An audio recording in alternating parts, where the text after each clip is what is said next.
głębi dzikich lasów Transylwanii wioska Draków skrywała ponure tajemnice, o których szeptano tylko po zmroku. Mieszkańcy unikali rozmów o starym zamku na wzgórzu, wiedząc, że każde wspomnienie mogło przyciągnąć nieszczęście. Zamek Draków od wieków był siedliskiem strachu, a jego historia obfitowała w mrożące krew w żyłach opowieści o zniknięciach i morderstwach.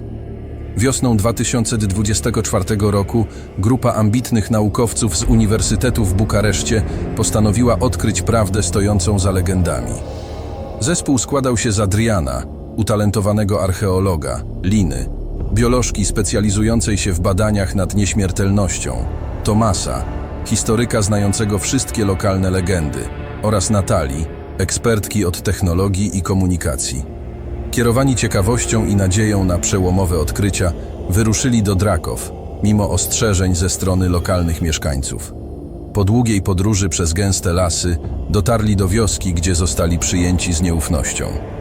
Starzec o imieniu Ion, najstarszy mieszkaniec, opowiedział im o hrabim Dragomirze, który niegdyś rządził tymi ziemiami z żelazną ręką.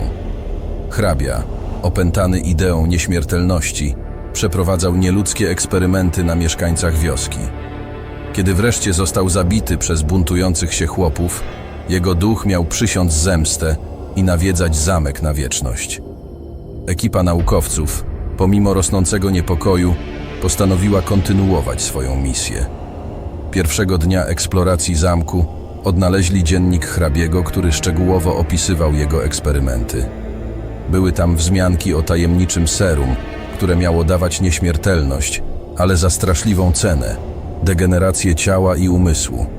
Odkrycia te tylko wzmocniły ich determinację, by odkryć całą prawdę. Jednak z każdym dniem atmosfera zamku stawała się coraz bardziej złowieszcza. Lina zaczęła doświadczać dziwnych wizji. Widziała postacie poruszające się w cieniach, słyszała szepty, które zdawały się pochodzić z samych murów. Tomas natomiast odnalazł tajne przejście prowadzące do podziemi zamku, gdzie odkrył starożytne, zniszczone laboratorium hrabiego.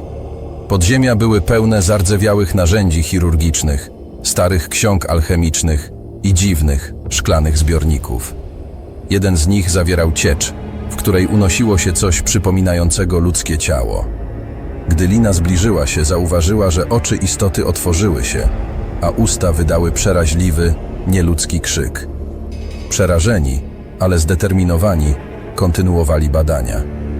Adrian odkrył, że dusze ofiar hrabiego zostały uwięzione w zamku i stały się jego strażnikami.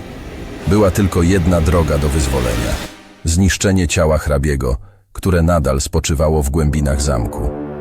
Droga do mauzoleum była pełna pułapek i strzeżona przez przerażające, zmutowane istoty, będące owocem nieudanych eksperymentów hrabiego. W nocy, gdy próbowali odnaleźć mauzoleum, zamek nagle ożył. Ściany zaczęły się trząść, a z cieni wyłoniły się postacie ofiar, pragnące zemsty. Adrian, uzbrojony w starożytne zaklęcie znalezione w dzienniku hrabiego, poprowadził grupę w dół ciemnych korytarzy. Nagle Natalia została porwana przez jedną z bestii. Tomas próbował ją uratować, ale sam został śmiertelnie ranny. Pozostali dwaj członkowie zespołu, Adrian i Lina, dotarli w końcu do ukrytego mauzoleum. Tam, w wielkiej kamiennej trumnie, spoczywało zmumifikowane ciało hrabiego Dragomira. Lina zaczęła odczytywać zaklęcie, gdy nagle ciało hrabiego ożyło. Wybuchła walka. Cienie ofiar próbowały powstrzymać Adriana i Linę, lecz oni, zdeterminowani, walczyli z nadludzką siłą. W momencie, gdy zaklęcie zostało wypowiedziane do końca, ciało hrabiego zaczęło się rozpadać, a zamek trząsł się w posadach. Adrian i Lina, wycieńczeni, zdołali uciec z zamku na chwilę przed jego ostatecznym zniszczeniem. Zamek Draków zapadł się w ziemię, a jego mroczne tajemnice zostały pogrzebane na zawsze.